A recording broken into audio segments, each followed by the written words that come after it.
Hi అండి, మీ స్రవంతిని. Welcome back to my channel Sravanthi Narla cooking recipes. ఈరోజు మీకు మంచి లంచ్ బాక్స్ రెసిపీని అయితే షేర్ చేయబోతున్నాను. మార్నింగ్ ఆఫీస్ వెళ్ళే వారికి లేదంటే పిల్లల లంచ్ బాక్స్కి సపరేట్గా కర్రీ చేయాల్సిన అవసరం లేకుండా జస్ట్ 10 మినిట్స్లో ఈ రైస్ని అయితే ప్రిపేర్ చేసుకోవచ్చు. నైట్ డిన్నర్ చేసిన తర్వాత అన్నం మిగిలిపోతే చల్లటన్నంతో కూడా ఈ రైస్ ప్రిపేర్ చేసుకోవచ్చు. లేదంటే పిల్లలకి అప్పటికప్పుడు మార్నింగ్ లంచ్ బాక్స్ కూడా ప్రిపేర్ చేయొచ్చు. జస్ట్ 10 మినిట్స్లో అయిపోతుంది. చాలా అంటే చాలా టేస్టీగా ఉంటుంది. అదేనండి ఆవకాయ పులిహోర. చాలా అంటే చాలా టేస్టీగా ఉంటుంది. వీడియో ప్రాసెస్లోకి వెళ్ళే ముందు ఎవరైతే మన ఛానల్ని సబ్స్క్రైబ్ చేసుకోకపోతే ప్లీజ్ మన ఛానల్ని సబ్స్క్రైబ్ చేసుకోండి. ఇక్కడ ముందుగా నేనైతే రైస్ని 2 టైమ్ ఫ్రెష్గా కడిగి అన్నంని వండి వీలైనంత వరకు అన్నంని పొడి పొడిగా అన్నంని వండి వార్చేసి చల్లార్చబెట్టుకోవాలి ఒక బౌల్లో.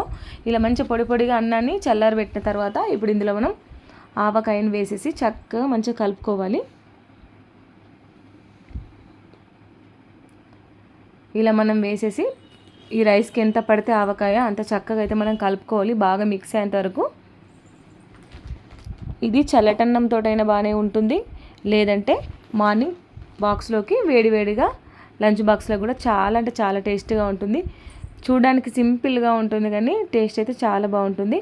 ఇలా మనం చక్కగా కలుపుకోవాలి. రైస్లో ఆవకాయ అంతా కలిసే విధంగా మనం చక్కగా కలుపుకొని మనం ఒక 10 నిమిషాలు పక్కన పెట్టేస్తే ఈ ఆవకాయ అంతా రైస్ని పీల్చుకొని చక్కగా పొడి పొడిగా ఉంటుంది. ఇప్పుడు పక్కన పెట్టేసుకోవాలి ఒక 10 నిమిషాల వరకు. ఇప్పుడు స్టవ్ ఆన్ చేసి నాన్ స్టిక్ కడాయిలో జస్ట్ 3 టేబుల్ స్పూన్ ఆయిల్ వేసేసుకోవాలి. ఇలా ఆయిల్ హీట్ అయిన తర్వాత 1 టేబుల్ స్పూన్ ఆవాలు, 1 టేబుల్ స్పూన్ జీలకర్ర, 1 టేబుల్ స్పూన్ శనగపప్పు, కొద్దిగా పల్లీలు వేసేసి చక్కగా కలుపుకోవాలి. ఆయిల్లో శనగపప్పు పల్లీలు చక్కగా మంచిగా ఫ్రై కావాలి. ఇలా మంచిగా ఫ్రై అయిపోయిన తర్వాత ఒక 3 పచ్చిమిర్చిని కట్ చేసినవి వేసేసి పచ్చిమిర్చి కూడా బాగా ఫ్రై అయ్యేంత వరకు అయితే చక్కగా కలుపుకోవాలి. ఇలా పచ్చిమిర్చి ఫ్రై అయిపోయిన తర్వాత ఇప్పుడు మనం ఇలా పొడుగా కట్ చేసిన ఒక ఆనియన్ కూడా వేసేసుకోవాలి. ఈ ఆనియన్ కూడా పచ్చి వాసన పోయేంత వరకు చక్కగా కలుపుకోవాలి.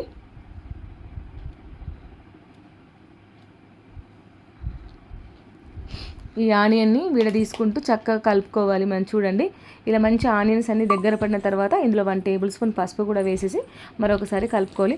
మనం వేసే ప్రతి ఇంగ్రీడియంట్కి ఒకసారి మనం ఏ ఐటెం వేస్తున్నామో ఆ ఐటెంకి ఒకసారి మనం చక్కగా కలుపుకోవాలి.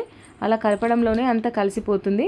చూడండి ఆనియన్ చక్కగా దగ్గర పడిపోయినాయి కదా. ఇప్పుడు మనం ఆవకాయలో సాల్ట్ ఉంటుంది కాబట్టి మనం రైస్కి కలిపేసాం కాబట్టి ఇక్కడ కొంచెం ఒక 1/2 టీ స్పూన్ వరకు అయితే సాల్ట్ వేసేసాను. ఇలా వేసేసి ఒక చక్కగా కలుపుకోవాలి. కలుపుకున్న తర్వాత ఇప్పుడు స్టవ్ ఆఫ్ చేసేసి కలుపుకున్న ఆవకాయ రైస్ని అయితే ఇందులో వేసేసుకోవాలి.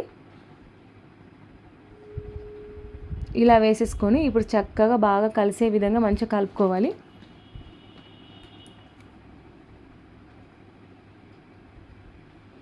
ఇలా అంతా బాగా కలిసే విధంగా కలుపుకున్న తర్వాత మీరు ఒకసారి టేస్ట్ చూడండి.